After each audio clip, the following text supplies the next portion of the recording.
తెలుగు భారతీయ సినీ ప్రేక్షకులకు రామ్ గోపాల్ వర్మ గురించి ప్రత్యేక పరిచయం అక్కర్లేదు. ఒకప్పుడు సస్పెన్స్, క్రైమ్, హర్రర్ జానర్లకు కొత్త దారి చూపించిన ఆయన క్రియేటివ్ జీనియస్గా పేరు సంపాదించారు.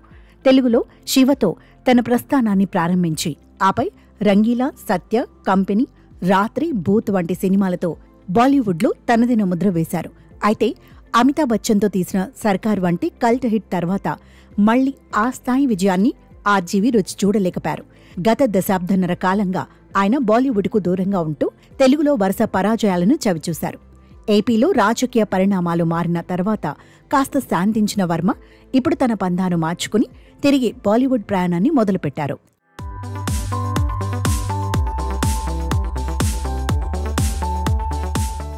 ఈ విషయాన్ని ఆయన ఓ ఇంటర్వ్యూలో వెల్లడించారు. నేను మళ్లీ బాలీవుడ్కు వెళ్తున్నాను. త్వరలోనే నా కొత్త హిందీ సినిమా షూటింగ్ ప్రారంభమవుతుంది. ఇప్పుడు నా దృష్టి అంతా ఆ ప్రాజెక్టుపైనే ఉంది అని తెలిపారు. ఈ వ్యాఖ్యలతో ఆయన అభిమానుల్లో మళ్లీ ఆసక్తి పెరిగింది. ఈ నేపథ్యంలో హిందీలో పోలీస్ స్టేషన్ మే భూత్ అంటూ పోలీసులతో హర్రర్ కామెడీ అంటూ కొత్త ప్రయత్నానికి సిద్ధమయ్యాడు. ఈ సినిమాలో తన ఆస్థాన నటుడు మనోజ్ బాజ్పై ప్రధాన పాత్రలో కనిపించనుండగా జెనీలియా డిసౌజా కీలక పాత్ర పోషిస్తుండడం విశేషం. ఒక పోలీస్ ఎన్కౌంటర్లో చనిపోయిన గ్యాంగ్స్టర్ ఆత్మగా మారి పోలీసులను ఎలా, ఎందుకు వెంటాడాడో అనే ఆసక్తికరమైన కథతో కామెడీని మేళవించి తెరకెక్కిస్తున్నారు. ఇప్పటికే విడుదలైన ఫస్ట్ లుక్ పోస్టర్ ఈ చిత్రంపై మంచి బజ్ సృష్టించింది. గతంలోని ఆర్జీవి రాత్రి, దెయ్యం, భూత్ వంటి సినిమాలతో భయాన్ని కొత్త రీతిలో ప్రజెంట్ చేశాడు.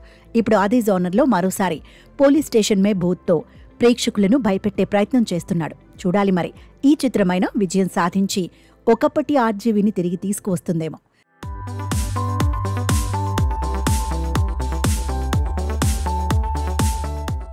ఇదిలా ఉంటే ప్రస్తుతం పోలీస్ స్టేషన్ మే భూత్ అనే సినిమా చిత్రీకరణ జరుగుతుండగానే సర్కార్ సీక్వెల్ సైతం పట్టాలెక్కించేందుకు ఆర్జీవి ప్రయత్నాలు చేస్తున్నట్లు తెలుస్తోంది. ఇప్పటికే వచ్చిన సర్కార్ 2 చిత్రాలు మంచి విజయం సాధించడమే కాక విమర్శకుల ప్రశంసలు దక్కించుకుని ఆర్జీవి పనితనాన్ని ఓ రేంజ్లో మెచ్చుకున్నారు.